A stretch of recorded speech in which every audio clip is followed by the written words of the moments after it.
The next topic is piecewise functions. A piecewise function is formed by combining multiple functions.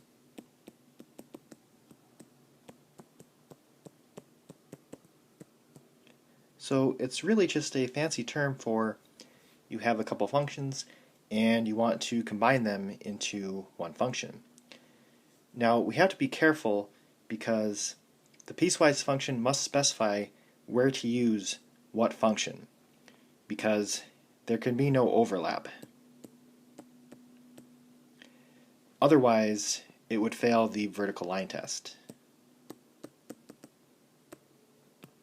So you're only using one function at a time, and it depends on what x is as to where you're using which function. So you'll notice that we have these conditions over here which tell you when to use which of these functions. So f of negative 4 is definitely less than or equal to negative 1, which means you want to use this function. So I'm only looking at that top function. So it'll be negative 4 squared plus 2 times negative 4, which is equal to 16 minus 8, which is equal to 8. And that's your answer. F of negative 3/2. Negative 3/2 is still this top one. So you're going to take negative 3/2, square it, plus 2 times negative 3/2. And our calculator can work with fractions, so you shouldn't really have to worry about the fractions. And that's going to be equal to negative 3/4.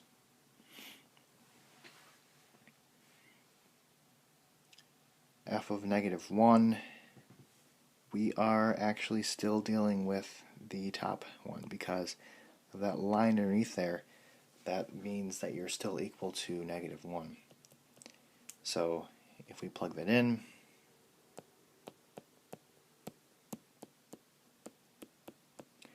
then this is going to be equal to 1 minus 2, which is equal to negative 1. Let's look at f of 0. So finally we are to the middle one. Now the function is just x, which means whatever you're plugging in for the value, that's what the output's going to be. So if you plug in 0, you're going to get 0 back. If you plug in 0.5, which is also in this range, you're going to get 0.5 back. For 25, that is definitely greater than 1, so your function is negative 1. Now, there is no x here, meaning in the function it's just negative 1, meaning whatever you plug in, your output's going to just be negative 1. So I plug in 25, I get negative 1. If I plug in 999, I get negative 1. If you were to plug in 1,000,000, you would get negative 1. So it's just negative 1. You don't need to multiply negative 1 by anything. Let's look at number 9. We have negative 2. That is definitely the top equation. So negative 2, that's going to be negative 2 squared, which is equal to positive 4. Negative 1 squared is 1.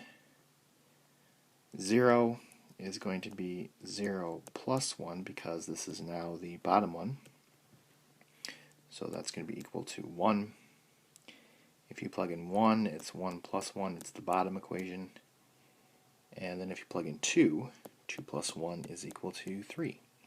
So those will be your answers for number 9.